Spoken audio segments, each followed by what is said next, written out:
controversial one, but I'm going to get real with y'all because this is one that really gets me riled up. And it's something that I constantly see Latinas sharing on social media platforms and asking questions and trying to seek guidance when it comes to home management. And so I wanted to kind of give a little bit of a background when it comes to our culture of Hispanic and Latinos and the expectations we've grown up believing. And why we need to start shifting that mindset, why we need to start breaking this chain in order for us to really start finding joy and being able to break the glass ceiling. And we're not going to be able to do that until we start tackling this in a totally different way. See, growing up as a Latina, we are trained to do it all in the home.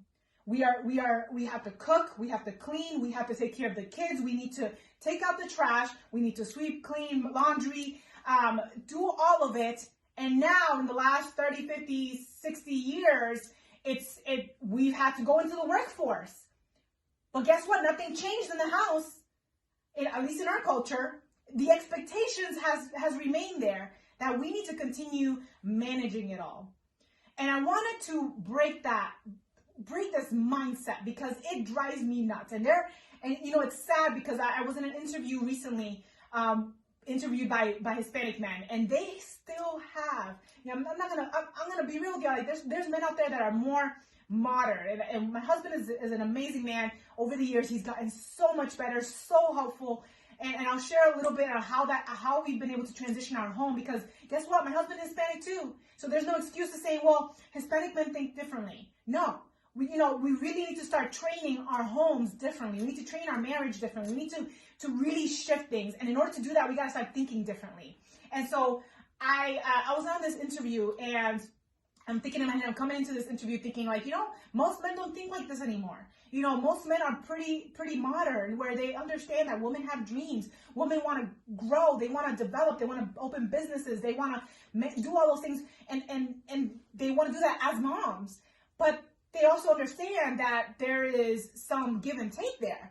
And so I'm coming into this thinking like, oh, everybody else is like my house, where a lot of people are modern. But no, during this interview, it was very mind-blowing to me, and I'm not saying all of this doesn't apply to all men, but it was interesting to see how this culture is still there, where Latinas need to do it all in the home. And I want to shift that today. I'm going to show you how we can start doing that. And hopefully that this will inspire you guys to really speak up, to start shouting from the rooftops, like I keep saying, right? And share and open up and start opening the line of communication when it comes to this, and get real and start doing your research and really asking for what you really need. Because that's where we lack. We stay shut. We've been trained to obey. We've been trained to go and do as you're told, because that's our culture. We need to serve our husbands their plates, because they don't have two hands that they can go out and get their own plate. They're not allowed to do that, right? And I'm gonna be real with y'all. Like that's what I grew up in, and I love my parents, but gosh, what year are we in? Like, why are we still living like that? No way, girl.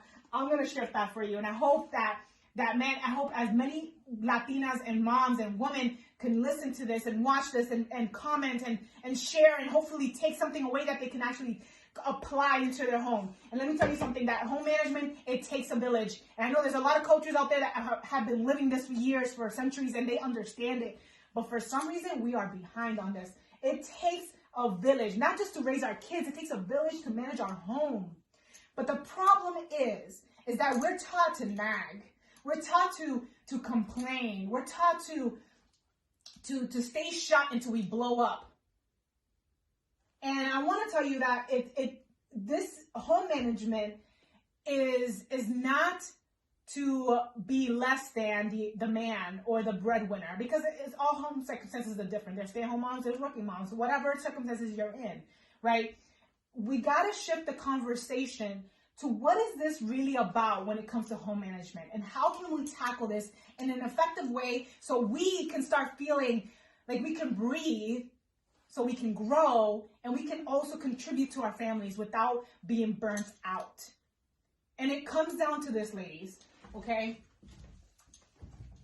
In order for us to be able to start managing our homes and be able to be successful at it and efficient, we got to talk about leadership. Leadership and influence. And it's sad because we haven't really been trained this unless we're being a manager or a CEO or, it's rare where people think that they need leadership training, but this problem is a leadership problem.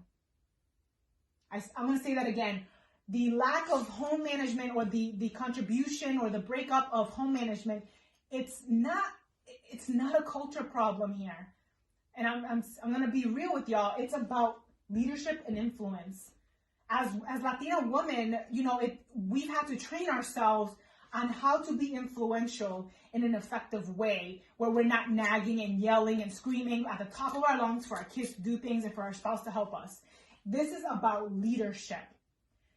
And leadership is not about, unfortunately, when you become a parent, you're placed in this position. Like you went from an employee to a manager overnight and you had no training, right? And so you're thrown into this and you're like, oh my gosh, I have no idea what to do. I don't know how to manage a whole household and a family anymore, right? Because we're not trained on that. But I want you to think about this for a second, that if we were to run our home like a business and we learn how to develop ourselves as leaders and to learn on what is influence, how we can improve our influence. Because here's the thing, that leadership, true leaders, managers are about systems and tactics. They're about to-dos. And that's where we're at right now, moms, working moms, Latinas. We're on the to-dos. We're tactical, right? We're all about the list of things that need to be accomplished, and we're very effective on getting those things accomplished. But just because we're managers doesn't mean that we're great leaders. In order for us to become great leaders, we need to understand influence. And if we want to be able to draw in our spouses and our kids to help us to build, to build a village that is working all together, we got to talk about influence. And in order for us to really shift things in our home, we got to understand, how do we do that? So here's where this is going to really kind of be outside the box, because a lot of times we've talked about vision, we've talked about purpose, we've talked about, making goals outside of the home, right? For our careers, for our fitness, health and goals, our finances. But when have we set goals or vision for our home management? What do we want it to look like? How do we want our homes to be run? Who is doing what? Why are they doing that? Is it because they're really good at it? Because they want to do it? Right? We got to think about all the pieces it takes in order for us to run our home. It's not just about the cleanliness, it's about order. And a house that's not in order falls, right? We've heard that many times, right? And I believe, God is a God of order. Our Heavenly Father is a man of order. And it's so crazy. If you want to learn these tactics, go to the Bible, go to the scriptures. It talks about leadership there. It talks about influence.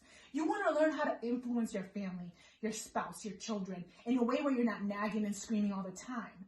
Go to the scriptures, because God gives so many examples of men and women who were influential, not by nagging and yelling, by being in the trenches with their people, by leading, right? Jesus Christ, man, and I'm not going to apologize. I'm bringing God into this conversation. I'm going to bring in Jesus Christ into this conversation, because guess what? They are the greatest teachers of our lives, and Jesus Christ gave the perfect example of influence. What did he do? He didn't go out there and just say, hey, you do this, you do that, you do this. No. He said, hey, let's go together and tackle this together. Let me wash your feet first. Let me serve you. And I know you're probably thinking, well, yeah, that's what we've been taught, right? As women, to serve our spouses. There's a difference, though.